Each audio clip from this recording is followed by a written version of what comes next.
కళకు best friend వినుకొండలో the number 1 opticals Sriranga opticals RTC bus stand ఎదురుగా Jeevalayam complex Vinukonda. Eye checkup కోసం ఇప్పుడే శ్రీరంగ ఆప్టికల్స్ ని సంప్రదించండి. గారు ఒక మాట ఆదేశిస్తే ఆ మాటకి కట్టుబడి పనిచేయాల్సిన బాధ్యత మనందరి మీద ఉందని చెప్పేసి, ఇందులో కులాలు, మతాలు, గ్రూపులు ఇవన్నిటికీ ఎటువంటి తావు లేదు తెలుగుదేశం పార్టీలో అని చెప్తూ, అందరూ కూడా ప్రజల పనిని, గ్రామాల్లో ప్రజల పనుల్ని, వార్డులలో ప్రజల పనుల్ని మా దృష్టికి తీసుకొని వచ్చి మీరు పార్టీ క్రెడిట్ని పెంచేందుకు మీ అందరూ కూడా ప్రయత్నం చేయాలి. దానికి నా పూర్తి సహాయ సహకారాలు ఉంటాయని చెప్పి సందర్భంగా తెలియజేస్తాను.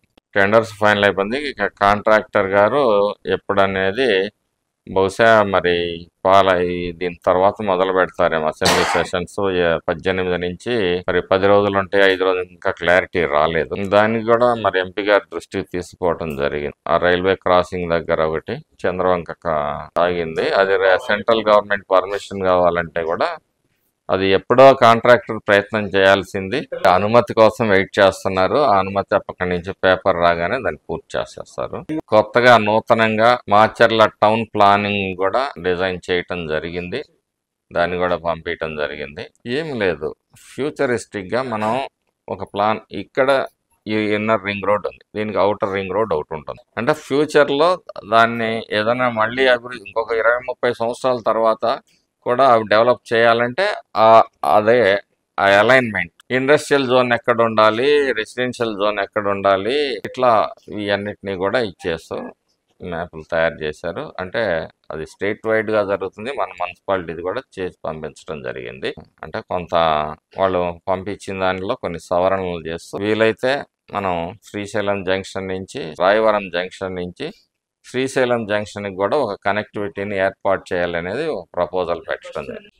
అలాగే చంద్రబాబు నాయుడు గారు మాచర్ల నియోజకవర్గ అభివృద్ధికి 12 కోట్ల రూపాయలు ఎన్ఆర్ఈజీసీ ద్వారా డబ్బులు అందించటం, మరో 12 కోట్ల రూపాయలు డిఎంఎస్ ద్వారా నిధులు రావటం, ఇవన్నీ కూడా మరి ఈ ప్రభుత్వం అభివృద్ధి పదంలో అభివృద్ధి ధ్యేయంగా పనిచేస్తుంది అనుకోవటానికి నిదర్శనాలు. మాచర్ల మున్సిపాలిటీ పరిస్థితి చాలా అధ్వాన్నంగా ఉంది. ముఖ్యంగా అవుట్స్కట్స్, స్లమ్స్ చాలా దారుణమైన పరిస్థితుల్లో ఉన్నాయని చెప్పేసి అడిగినప్పుడు గౌరవ పురపాలక శాఖ మంత్రులు ఒక 3 కోట్ల రూపాయలని మనకు కేటాయించడం జరిగింది. అలాగే మరొక 4 కోట్ల రూపాయలని డిఎంఎఫ్ నిధుల ద్వారా మాచర్ల పట్టణ అభివృద్ధికి మరి కేటాయించటం, కొన్ని టెండర్లు పూర్తయినాయి.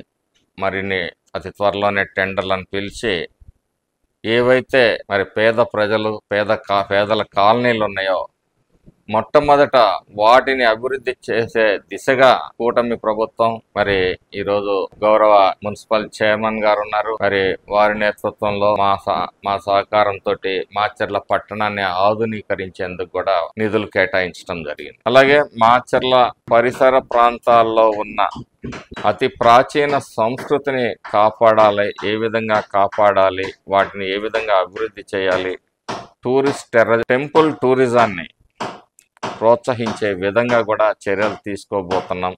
మరి నిన్న మొన్న 3 రోజులు సెలవు మూలంగా ఇంజనీరింగ్ అధికారులు రాలేకపోయారు.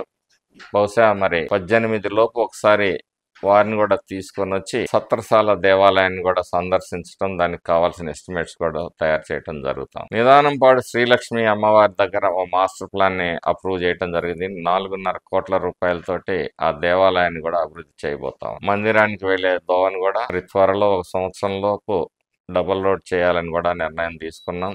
దానికోసం నిధుల కోసం ప్రయత్నం చేస్తాను. ముఖ్యంగా మాచర్లలో ఇంకా ఒక పాత సంస్కృతి కొనసాగుతా ఉంది. కొంతమంది స్వార్థపరులు దేవాలయ భూముల్ని కూడా ప్లాటింగ్ చేసి అమ్మే ప్రయత్నాలు చేస్తా ఉన్నారు. వాళ్ళ మీద చర్యలు తీసుకోబడతాయి. అది ఏ పార్టీ వాడైనా సరే దేవాదాయ భూముల్ని కానీ ప్రైవేటు వ్యక్తుల భూముల మీద కానీ కబ్జా చేసి ప్లాటింగ్ చేసి అమ్ముకోవాలనే ప్రయత్నం చేస్తే మాత్రం వారి మీద ల్యాండ్ గ్రాబింగ్ యాక్ట్లు పెట్టి జైలు పంపించడం జరుగుతా ఉంది. ఇందులో పార్టీలతో నిమిత్తం లేదు. కొంతమంది వైసీపీ నాయకులు ఒక డిస్టర్బెన్స్ మాచర్ల నియోజకవర్గంలో క్రియేట్ చేయడం కోసం తెలుగుదేశంలో ఉన్న ఒకళ్ళిద్దరు కకృతిదారులని ముందు పెట్టి వారి ప్రయత్నాలు చేస్తా ఉన్నారు. అవి సాగనివ్వనని కూడా చెప్తా ఉన్నా.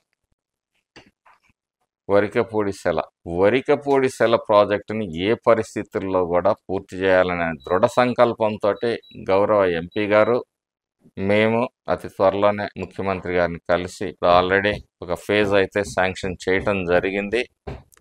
దాని పనులను ప్రారంభించి దాని ఫర్దర్ ఎక్స్టెన్షన్ ఏ విధంగా చేయాలనేది కూడా ముఖ్యమంత్రి గారి నుంచి స్పష్టమైన హామీ తీసుకోవడానికి మేము త్వరలోనే గౌరవ ఎంపీ గారి నేతృత్వంలో సీఎం గారిని కలవబోతాం. కాబట్టి మాచర్ల నియోజకవర్గ ప్రజలందరికీ, ముఖ్యంగా తెలుగుదేశం పార్టీ కార్యకర్తలు, నాయకులకు కూడా చేసే విజ్ఞప్తి ఏంటంటే, ఈరోజు మాచర్ల నియోజకవర్గంలో అందరూ కూడా స్వేచ్ఛాయుత వాతావరణంలో ప్రశాంతంగా ఎవరి జీవితాలు, ఎవరి వ్యాపారాలు వాళ్ళు చేసుకుంటాం. మీరు పార్టీ తరఫున పోరాడిన ప్రతి నాయకుడికి, కార్యకర్తకి చెప్పేది ఏంటంటే, ఈ మాచర్లకి స్వేచ్ఛా వాయువులు ప్రసాదించిన వీర సైనికులు మీరు. ప్రతి ఒక్కళ్ళకి ఆలోచనలు ఉంటాయి. పార్టీ 10 కాలాల పాటు ఈ మాచర్ల నియోజకవర్గంలో ఉన్నప్పుడు మాత్రమే మనం ఏదైతే ఈ ప్రశాంతమైన అభివృద్ధిని కోరుకుంటున్నామో అది సాధ్యం అవుతుంది. కాబట్టి వ్యక్తిగతమైన లాభాపేక్షలు అందరికీ అందటం కష్టం. అవకాశాలు వచ్చినప్పుడు కార్యకర్తలకి ఏం చేయాలనేది నేను ఎప్పుడు కూడా దానికోసం ఆలోచిస్తూనే ఉంటాను. కాబట్టి సంయమనంతో పార్టీయే ఎజెండాగా, పార్టీ నాయకుడి ఆదేశమే మనకి కర్తవ్య బోధనలుగా మనం పనిచేయాలి తప్పితే ఇక్కడ వ్యక్తిగత రాజకీయాలు, స్వార్థాలతోటి నిమిత్తం లేదు. అతి త్వరలోనే చాలా మంది అనేక సార్లు చెప్పుకున్నాము అమృత్ స్కీమ్ గురించి. దానికి కూడా కొత్త SSRs వచ్చిన తర్వాత బహుశా ఇంకొక 20 రోజులు, 25 రోజుల్లో టెండర్లు పిలవటం జరుగుతుందని చెప్పేసి, దాని ద్వారా మాచర్ల పట్టణ ప్రజల నీటి అవసరాలు, దాహార్తిని తీర్చే అవకాశం ఏర్పడుతున్నందుకు కూడా చాలా సంతోషంగా ఉంది. ఆల్రెడీ జలజీవన్ మిషన్ టెండర్లు ఫైనల్ అయిపోయినాయి. కాకపోతే గౌరవ ఉప ముఖ్యమంత్రి వారి చేతుల మీదుగా ప్రారంభోత్సవ కార్యక్రమం జరపాలని భావిస్తున్నాం. దానికోసం కొద్దిగా సమయాలు కుదరట్లేదు. పార్లమెంట్ సభ్యులు మరి ఢిల్లీలో ఉండటం, అలాగే ఉప ముఖ్యమంత్రి గారు వేరు పనులు బిజీగా ఉండటం మూలంగా అతి త్వరలోనే శాసనసభ సమావేశాల అనంతరం శంకుస్థాపన కూడా చేసి 210 పైగా గ్రామాల్లో OHRs నిర్మించడం జరుగుతూ ఉంది. నిన్ననే మంచి రోజు అని చెప్పేసి జట్టిపాలెం గ్రామంలో ఒకదానికి భూమి పూజ చేయటం జరిగింది. ఈ విధంగా మాచర్ల నియోజకవర్గాన్ని అన్ని రంగాల్లో కూడా అభివృద్ధి చేసే దిశగా నా ప్రయత్నానికి సహకరిస్తున్న ముఖ్యమంత్రి గారికి, ఉప ముఖ్యమంత్రి గారికి, అలాగే గౌరవ మంత్రివర్యులు కూడా నిన్న చూసాం. ఒక అంబులెన్స్ పోయిన జిల్లా పరిషత్ మీటింగ్ లో నేను ప్రస్తావించడం జరిగింది. వెంటిలేటర్తో సదుపాయాలతో కూడిన అంబులెన్స్ మాచర్లకి కావాలి. ఎందుకంటే హెడ్ క్వార్టర్కి చాలా దూరంగా ఉంది. ఈ లోపు ప్రాణాలు గాల్లో కలిసిపోతున్నాయన్న విజ్ఞప్తి మేర మరి అధికారులు కూడా వెంటనే స్పందించి అంబులెన్స్ నిన్ననే మనం ఓపెన్ చేసుకున్నాం. వారికి కూడా మరి జిల్లా అధికారులకు కూడా, మెడికల్ అధికారులకు కూడా ధన్యవాదాలు తెలియజేసుకుంటున్నాం. మాచర్ల పట్టణం ప్రశాంతంగా ఉండాలి, మాచర్ల నియోజకవర్గం ప్రశాంతంగా ఉండాలి, అభివృద్ధి పదంలో నడవాలనే ఏకైక లక్ష్యంతో మాత్రమే నేను పనిచేస్తా ఉన్నాను. కుహన రాజకీయాల్ని కట్టిపెట్టాలి వైసీపీ నాయకులు. మతాల మధ్య, ప్రాంతాల మధ్య, ఊర్లలో రెచ్చగొట్టే ప్రయత్నాలు చేస్తా ఉన్నారు. ఇన్ని రోజులైనా, సంవత్సరం 4 నెలల్లో మేము అధికారంలోకి వచ్చినప్పటికీ కూడా ఈ ప్రశాంతతని కాపాడటం కోసం మేము తీవ్రంగా అహర్నిశలు కృషి చేస్తా ఉన్నాం. దీనికి భంగం కలిగించే ఏ శక్తిని కూడా ఉపేక్షించేది లేదు. గ్రామాల్లో రెచ్చగొట్టి క్రైమ్ రేటును పెంచే విధంగా మర్డర్లు చేయించే నాయకుల్ని వదిలిపెట్టే ప్రశ్నే లేదని కూడా ఈ సందర్భంగా తెలియజేస్తాను. పల్నాడు అంటే ఒక ఫ్యాక్షన్ అడ్డా కాదు, రౌడీలకు గడ్డ కాదు, ఒక చారిత్రాత్మకమైన ప్రాంతం మంది. 11వ శతాబ్దంకి ముందు నుంచి ఇక్కడ చరిత్ర ఉంది. గౌతమ బుద్ధుడు, నాగార్జునుడు నడయాడిన నేల. యతులు తపస్సు చేసిన ఎత్తి తపోస్తరి ఎత్తిపోతల.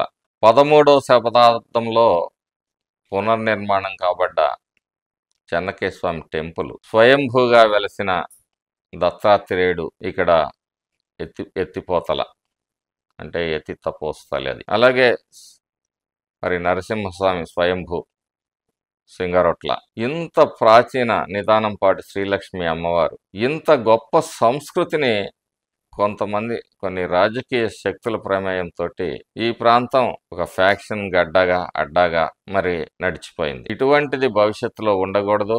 ఈ ప్రాంతంలో ప్రజలందరూ కూడా బాగా చదువుకోవాలి, ఉద్యోగస్తులుగా వాళ్ళ జీవితాలని మెరుగుపరుచుకుంటూ ఈ ప్రాంత అభివృద్ధికి కూడా సహకరించాలి. అందుకోసమే కేంద్రీయ విద్యాలయం కూడా 13 రూమ్లు అవసరమైతే మరి జిల్లా పరిషత్ బాయ్స్ స్కూల్లో మరి ఆ రూమ్లను ఏర్పాటు చేయటం, అన్ఫినిష్డ్ ఉన్నాయి కూడా నిధులు లేకుండా వచ్చిన తర్వాతనే వాటిని ఇచ్చేయచ్చు అని చెప్పి ఫినిష్ చేయించటం, వాటికి కావాల్సిన వసతులు ఏర్పాటు చేయటం, అతి త్వరలోనే కేంద్రీయ విద్యాలయం కూడా ఇక్కడ ఏర్పాటు చేయటం జరుగుతాం.